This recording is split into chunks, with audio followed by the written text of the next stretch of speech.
بسم اللہ الرحمن الرحیم۔ اللہ کے نام سے شروع جو نہایت مہربان رحم کرنے والا۔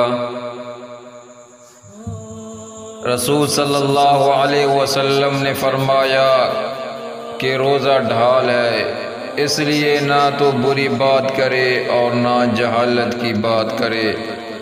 اگر کوئی شخص اس سے جھگڑا کرے یا گالی گلوچ کرے تو کہہ دے میں روزے دار ہوں، 2 بار کہہ دے۔ رسول صلی اللہ علیہ وسلم نے فرمایا قسم ہے اس ذات کی جس کے قبضے میں میری جان ہے کہ روزہ دار کی منہ کی بو اللہ کے نزدیک مشک کی خوشبو سے بہتر ہے۔ وہ کھانا پینا اور اپنی مرغوب چیزوں کو روزوں کی خاطر چھوڑ دیتا ہے اور نیکی 10 گنا ملتی ہے، اور اللہ تعالیٰ کا قول میں اس کا بدلہ دیتا ہوں۔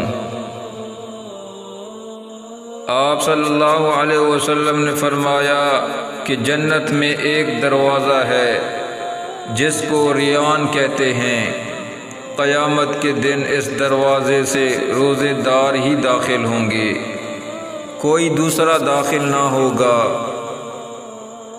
کہا جائے گا روزہ دار کہاں ہے؟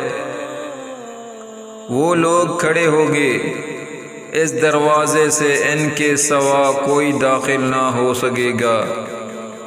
جب وہ داخل ہو جائیں گے تو وہ دروازہ بند ہو جائے گا اور اس میں کوئی داخل نہ ہوگا۔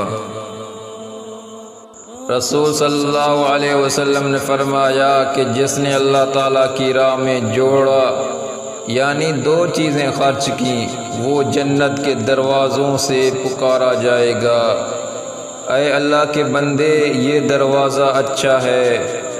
جو شخص نمازی ہوگا وہ نماز کے دروازے سے پکارا جائے گا، اور جو شخص مجاہد ہوگا وہ جہاد کے دروازے سے پکارا جائے گا، اور جو شخص صدقہ والوں سے ہوگا وہ صدقہ کے دروازے سے پکارا جائے گا۔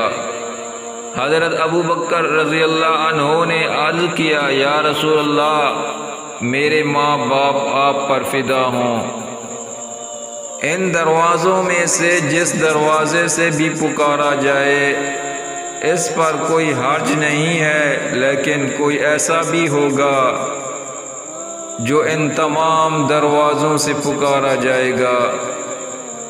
آپ نے فرمایا ہاں، اور مجھے امید ہے کہ تم ان میں سے ہوں گے۔